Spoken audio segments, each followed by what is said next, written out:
What it do? What it do? What it do? Hey y'all, it's me, and I am back. Whew, it's been a while. It's been a really long while. Um, I am here today to share something important, and I couldn't really speak to this before because I wasn't ready to be quite frank. I don't even know if I'm ready now, but hey, we're recording. So, um, I think many of you might have noticed that I've been missing for a while. I haven't posted anything in several months. And I guess now there is a reason for that. But just to give you some context, I'd like to walk you through my story for the past several months because I think it's important to understand the place that I'm at right now. um, what I am about to say might come as a shock to you, especially if you know me beyond Developing Noire. So I would advise for you to brace yourself. Okay. So the beginning, I guess the most recent and relevant beginning would have to be earlier this year. So as some of you guys might know, I was working as an organizational development specialist in the hospital. In March of this year, I was let go. So initially, I was unbothered because I kind of didn't like my job after a while. I didn't like my job's environment after a while. So I was like slightly relieved, but I was very hopeful that I would find another job. But let me tell you, that job market is brutal, okay? Brutal. Like, it's so hard to find a job, and like, I know I'm not bugging when I say that it's even harder as a person of color to get a job. And y'all could argue with me, y'all could show me in statistics, but I'm not buying it or believing it because I know the experience of my peers and myself, and it's not always a smooth process for us to land jobs in companies that were not made for us or by us. So I'm gonna just state that plainly, and I will have another video on my soapbox about it. So stay tuned for that. But yeah, the job market was brutal. So I actually remained unemployed for quite some time. And, I'm a very proactive person, productive person. So sitting home, unemployed, not being able to find a job, going on endless interviews, sending millions of resumes and applications, it took a toll on me. It definitely took a toll on me. And I did become somewhat depressed. And in that period, I realized that the reason why I was depressed is because a lot of my identity was on my academic and professional accolades. So it was just like, even DevelopingNoire took a hit because I, claimed to encourage people and inspire people as far as like, their development goes, and I just could not be at a secure and stable place for myself. So it was overwhelming, to say the least, and it was very defeating and depleting.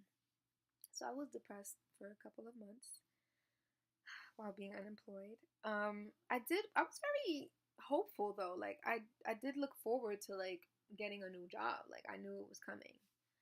It was just a matter of time. So during that time, I definitely got closer to God too. I just felt like, God was showing me that in life, literally everything can come and can go. The only thing that remains is God. And I don't know what, faith you may or may not have, but I'm definitely a woman of faith. And in that season, my faith definitely increased. But it was a challenging increase because it's just like you don't see anything that can encourage you to have more faith. So your faith is,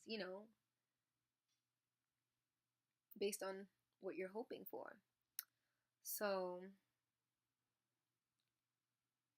yeah, that was the job search. That was my walk with God at that time. But in the midst of that, I noticed certain changes in me, and they were concerning. Just to give you some context into the type of person I am, prior to being unemployed, I was working 8 to 4, waking up early, getting to work on time, working a full 8-hour shift, after work going to the gym, after work going to night classes, after work going to happy hours, weekends going to brunch, studying, going to church. I was super active, super active. Like, I had so much going on, and I was managing it pretty well. But during my time off, I found myself to be so lazy. I was so lazy. I was just like so lazy. Hey guys, so I know you're probably wondering, what? Like, you were just watching me talk about my story, begin to talk about my story. But I realized, one, I ran out of space, so the recording stopped. And two, that was taken in September of 2018. We're now in February 2019. So as accurate as I was in describing that story, there's just a ton that has happened since then. And I just want to give the most updated version for consistency purposes. So please excuse the appearance that it's a different person, a different look. But I think after watching, you'll get a better sense of why. So I think I just left off with the fact that before this season of my life that I was describing, I was a very active person. Many people know me to just have so many things going on at once, and I've managed it pretty well, like I said. But I started to notice a change in myself, and I realized that I was so lazy. Like, I couldn't get up to do anything.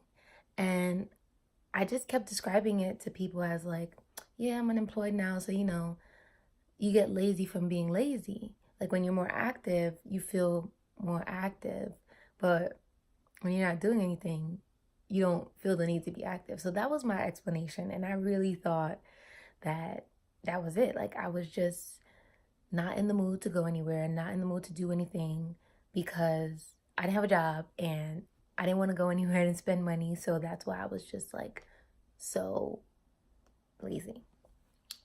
So that was one of the first things that I noticed. And then I started to see a change in my body. I had different things popping up all over me, and they were weird. Like, it was really weird. Like, a few years back, I noticed like these bald spots on my head, on my hair, and I was just like, what is this? Like, they were very dark, like small bald spots, but the rest of my hair was flourishing, so I noticed it, but I didn't pay too much mind. And then a couple months later, I noticed some other ones popping up, but we weren't sure what it was. Initially, we thought it was like an allergic reaction to some hair products or something like that, but honestly, I didn't know.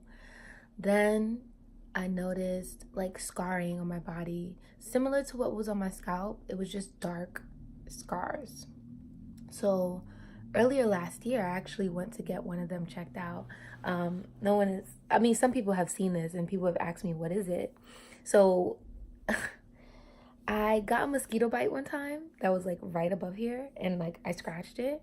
So I thought once this got dark, I was like, oh snap, like I'm allergic to mosquitoes and I can't get bit. So it stayed dark for several months, and then earlier last year, I went to go to check it out by a dermatologist, and they did a biopsy on me.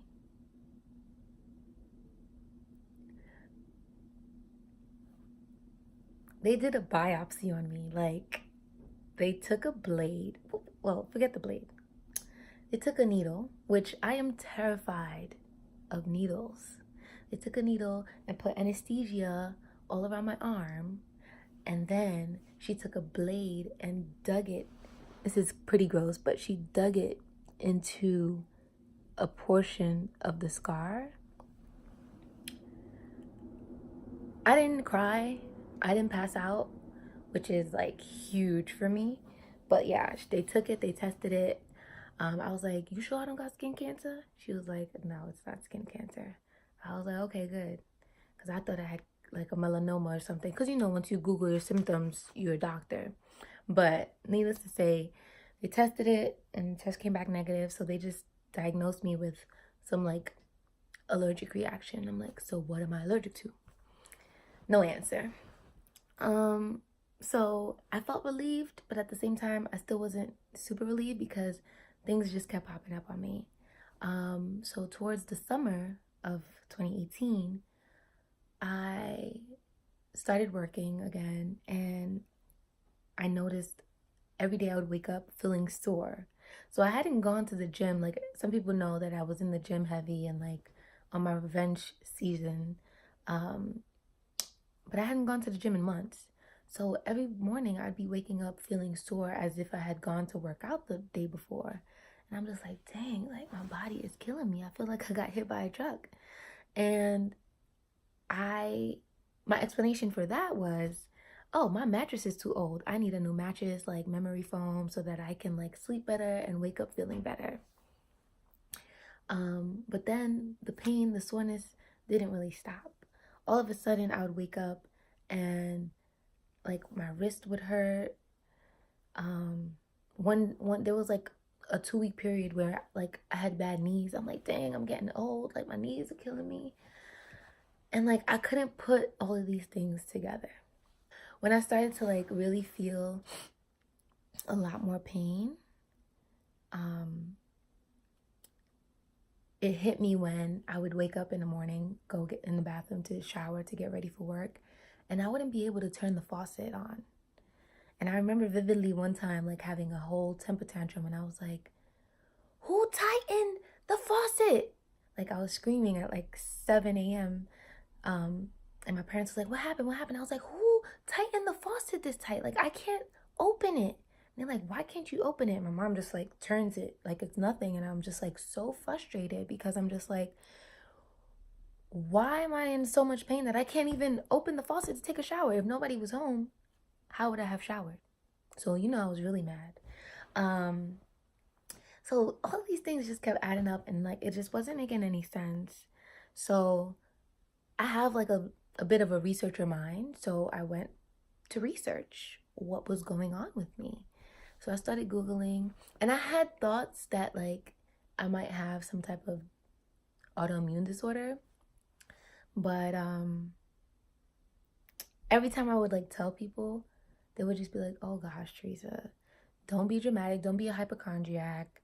And I'm like, no, I don't think I'm bugging. I've read like more than just the first article that pops up in Google. I've done some research. And everyone was just like, no, don't say that, don't say that, don't say that. So I'm like, all right, fine. But then another symptom would happen to me, and I'd just be like, I'm not bugging. Like something is wrong with me. So there was one time where I went to do a 5-hour driving class. And it didn't last 5 hours, thank God. So I woke up with the normal soreness, and I went to the class, and I came back home. I got into a little dispute, and I was crying. And I cried myself to sleep. So I took a little nap, and I woke up, my hands were completely swollen. And I had been getting swollen fingers for like the past few months too, in addition to the soreness. But after that nap that I woke up from crying, I woke up and my middle finger was basically dislocated. So like it was completely swollen and I couldn't move it. And I was like, oh my God. So I was Googling it again. I'm like, dislocated finger, like, what is this? And it said this is a typical injury like from playing sports. Like if the ball hits your hand, you know, in basketball or football, like your finger can be like dislocated and swollen. But I was like, I wasn't playing any sports. I literally fell asleep and woke up like this. So I was like, oh nah, I definitely gotta go get checked out. So I had some feelings about what it might be. So I decided to schedule an appointment to see a rheumatologist. So I hate doctors, I hate hospitals, and I hate needles. Keep all of this in mind. Like, it's not a joke. I really, really dislike these things and I have a real fear of them. Um, so I scheduled an appointment to see a rheumatologist and my birthday passed and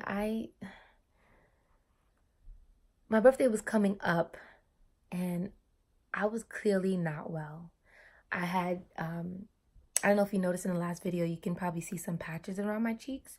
And based on what I was researching, I already knew what I had. I already knew. Like, I knew to a T exactly what I had.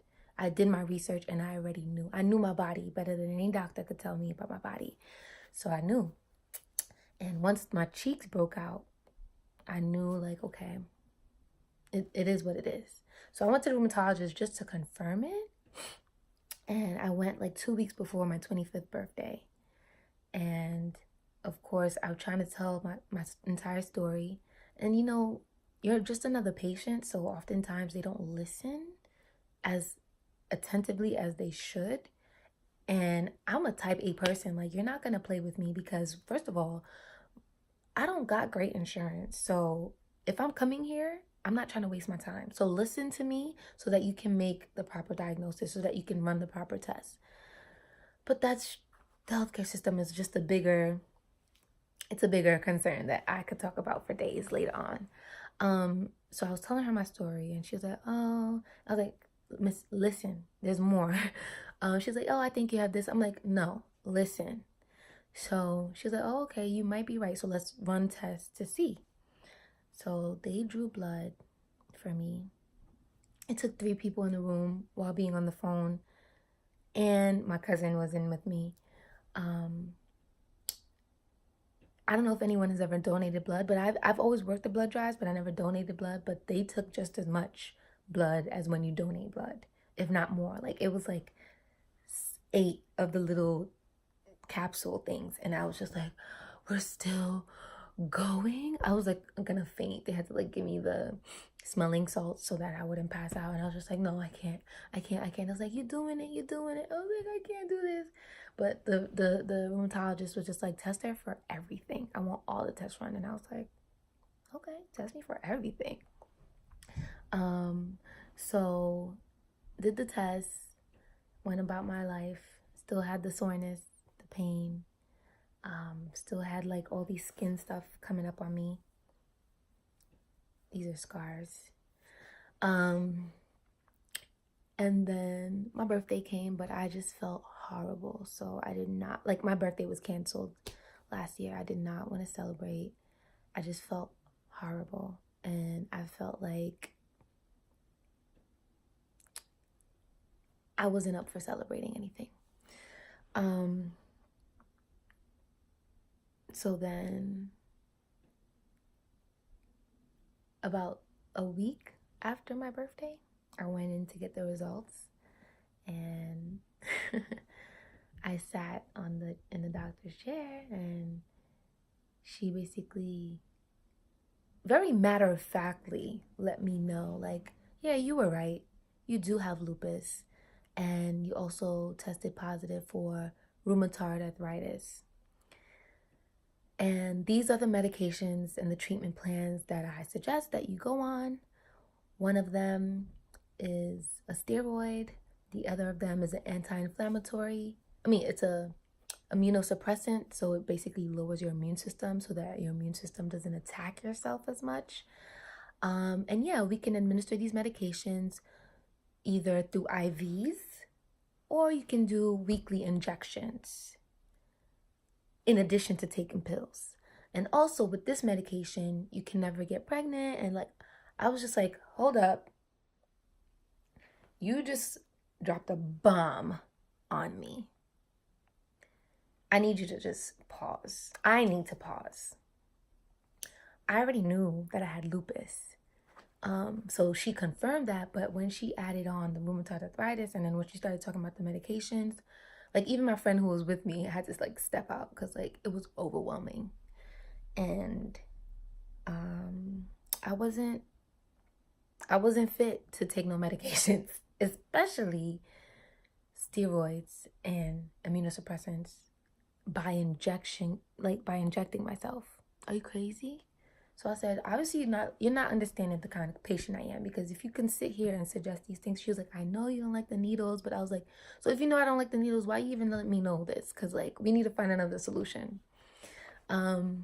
So that was what I found out just like a week after turning 25. So you could imagine like, I don't even like, it's out of my mind right now, out of sight, out of mind, but like it was very rough for me during those months. And all of the months leading up to it too, like I just wasn't feeling well. So then all of the symptoms that I was having was just confirming the fact that I had lupus, systemic lupus. The name is unpronounceable, so look it up. SLE. So yeah, that's why I had the molar rash. That's why I had all these skin lesions coming up on me. From the sun, it would activate my illness. The joint pain was insane. Like I literally, it hurt so bad. And I didn't know why. And like, I just didn't want to be around anyone. I didn't want to be outgoing anymore. Like I just didn't want to do anything. The fatigue was real. So then I was like, thanks for the medication suggestions. I'll be back in a week. She's like, yeah, I want to run some more tests. Da, da, da, da. I was like, yeah, okay, I'll be back. So I left her office and I never went back. I have a friend whose mom had lupus for years, and she was telling me months before like how she was able to manage her lupus with a plant-based diet. So I was like, you know what?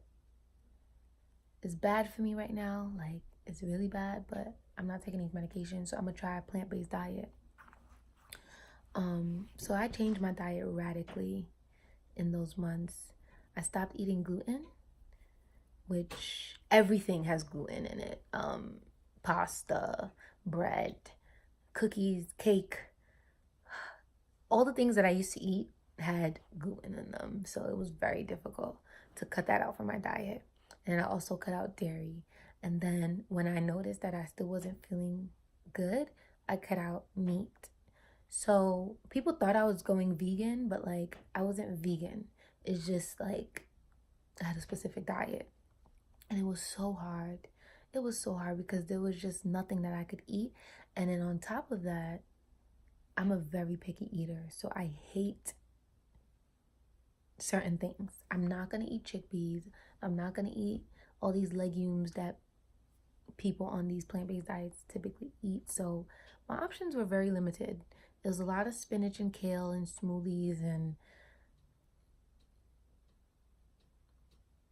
I cut out rice for a little bit because I had felt weird. So basically I was experimenting with my body. I would cut certain things out, and if I eat other things and I noticed that I woke up feeling in pain and inflamed, then I couldn't eat those things. So I cut out a lot of stuff until my body was like, until I was able to get to a point where I would wake up and not feel so much inflammation. And then, yeah, I felt better. I felt better, like significantly better. Like it wasn't the same where I would be waking up and limping to the bathroom to get ready. It wasn't the same situation. So I knew that the diet made a huge difference. I knew. And it only affirmed me in not taking medication. But that's not where the story ends. Stay tuned. So finally, 2 months later, after getting diagnosed, I was able to get my symptoms down from changing my diet, and like just living a lifestyle where I minimize stress as much as possible. So I kind of went into my bubble and just stayed protected in there. I didn't want to deal with any toxic people. I didn't want to overwhelm myself. I was just taking it easy day by day because I literally had to. Like, I didn't have a choice. While I was diagnosed, my life flashed before my eyes. Like, I was like, yo, I could die. That's how bad I felt. That's how scared I was. Like, I could literally die at the age of 25. So my biggest thing was like, I need to survive. And I know that goes against what I preach about, which is strive to thrive. But at that point, like, thriving wasn't an option. I just needed to survive. And I'm grateful. I'm so grateful that I was able to like try to change my diet to like reduce my symptoms. Because I really did like get it to a place where I was okay. But like there's still so much work to be done. There's like it's not like I did that and now I'm done. It's like there's still a lot more to be done. So that's why I made it my mission. Even when I was going through the roughest of times, I knew that eventually I would have to share my story. I would have to share my testimony with others because it's the testimony of others who helped me while I was going through. Knowing my friend's mom and knowing other people my age and just seeing other women of color, Selena Gomez, like all of that was so encouraging to me. And I knew that there's no way I could go through this and keep it to myself and like not let it help anyone else, even if it's one person. So that's why I've come to tell my story. It's not that I think I owe anyone an explanation about what's been going on with me or why I've been MIA. It's not that at all. It's literally to encourage someone else. And further in that intention, I also have signed up to be an active like member of the Lupus Foundation. And this year I plan to walk during the Lupus Walk on May 4th. I am fundraising for Team Teresa, but I would also love to have the support of friends and family to walk with me on that day if anyone is available. I'm going to put the information in the description below. It's just funny, like when I used to do these walks in high school, I didn't know what I was walking for. I'd do breast cancer, lupus, AIDS walk, and it would just kind of be a fun time for a good cause. But now, like, it's different. It's really different. Like, I'm walking for me and I'm walking for someone else. I know this was really long, but I had to give all of the context and the background for the story to make sense. There's so much more that I have yet to like disclose, and I'll disclose as I see fit and as I feel comfortable. But I thank you so much for just watching and listening, and I thank everyone who has prayed for me, shared a word of encouragement with me, thought of me, loved on me. Like that's been like my rock, and I can't thank you guys enough for your support and your encouragement. I hope that this was informative for you. I hope it was eye-opening for you. If you have questions, feel free to comment below. If this is something you've experienced or know someone who's experienced it, feel free to comment below. But also, I definitely want people to come out and support Team Teresa on May 4th for the walk to end lupus. Thank you so much for watching.